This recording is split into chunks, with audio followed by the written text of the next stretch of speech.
¿qué tal?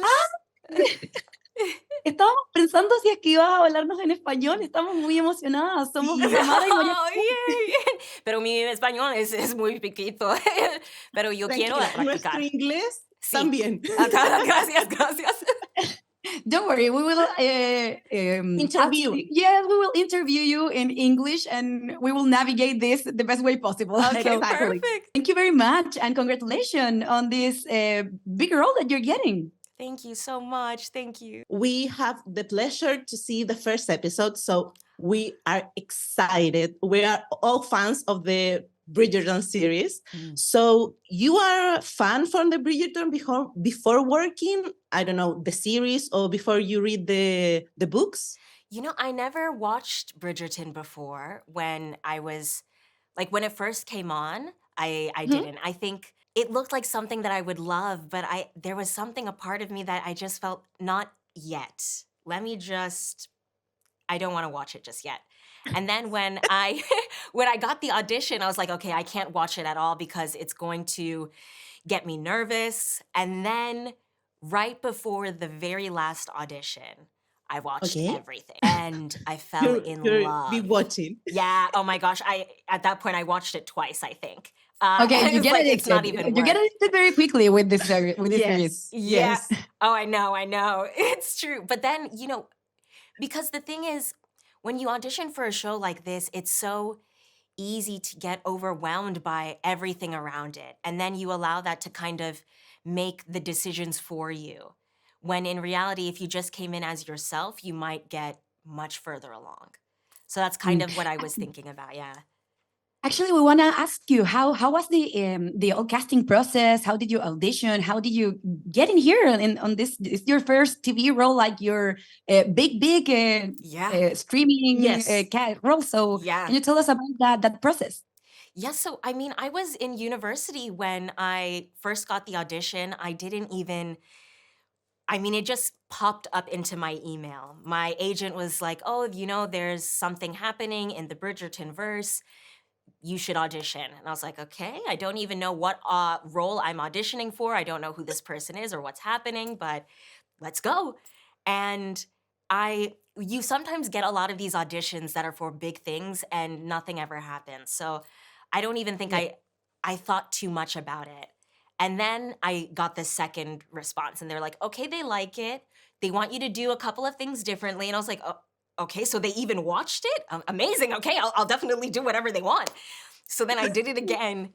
And then they're like, okay, they want to sit down for a meeting with you. I was like, oh my gosh, this is all happening so fast. Okay. So I remember I had gotten COVID right before. I was coughing throughout the meeting. And I don't even remember what happened, but it got on so well. It was a lucky COVID, I think. Yes. No, it was but lucky COVID. Yeah. No, for sure.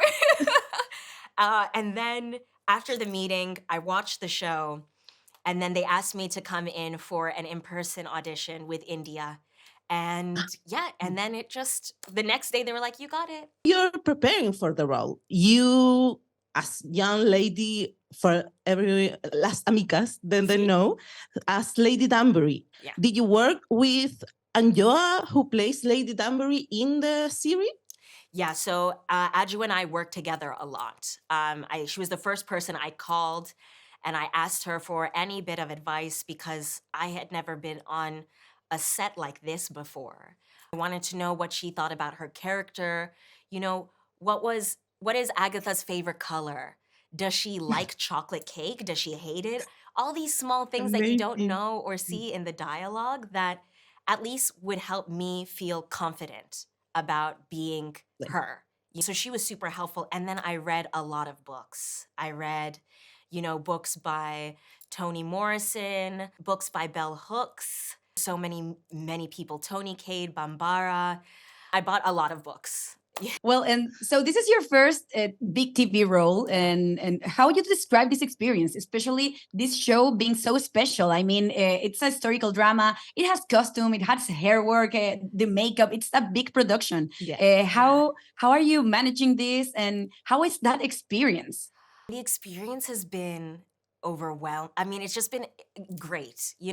There's nothing negative I can say, because when you walk into a project that has fans like Bridgerton who love Yes. each character, who know everything about the character, it feels like, the work that you put in, you have to double it so that these people get what they deserve.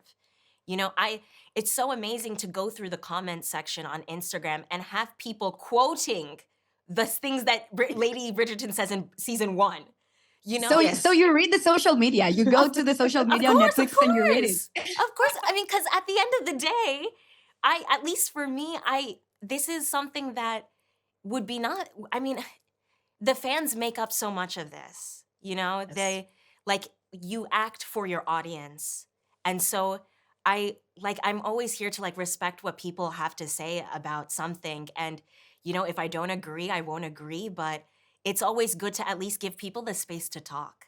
Oh, that's amazing. Aw. Before Yeah. Tamara, you go with Yeah. the next question. Yeah. But are the costumes uncomfortable? Because they Yes. seem very heavy. They're not as uncomfortable as, like, the clothes we have now. There's, like, Oh. it's almost the same, I would say. Y2K 'cause- fashion is more uncomfortable? Or yeah, the I most- mean, people say pain is beauty, and beauty is pain. But, it's interesting because the corsets are uncomfortable, yes. Mm, but we wear yes. corsets now. Like, it's Yes. come Yes. back in fashion. So there's that. But what was heavy was the dresses. Okay, okay. These Mhm. so much effort has been put into making these. They're hand sewn and everything. So it was uncomfortable, but it makes what you feel and how you feel about the world around you so much more real. Okay, the layers. I mean, the layers and the stones. I know, It and must to dance in those Uh-huh. dresses, it's like exercise. It's But an Olympic sport, basically. truly, no, they should be adding it to the Olympics soon. Yes, yes, definitely. show the audience the interesting by the story of Queen Charlotte. What will define in the makes want to see it? I think why people should be interested in this story is because it makes and enriches Bridgerton so much more.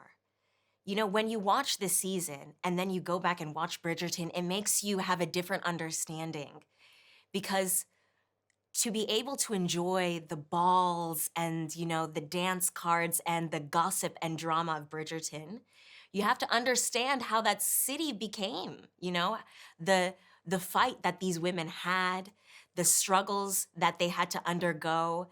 And I think there is something amazing about a prequel that allows you to fully dive deep into these characters that used to be in the shadows, that used to be in the background, that are just there to be funny or to help. It allows you to love them so much more. The way that you would love your mom and your aunts and your grandmothers in your life. Like, the moment that you hear the stories of your mother when she was your age, you're like, okay, Yes. so you're como yo, So it's like different. It's nice.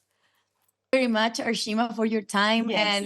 And we wish you the best of luck on this Yes. journey. And Gracias. can you invite to our audience, Yes. Amikas, to watch this beautiful story?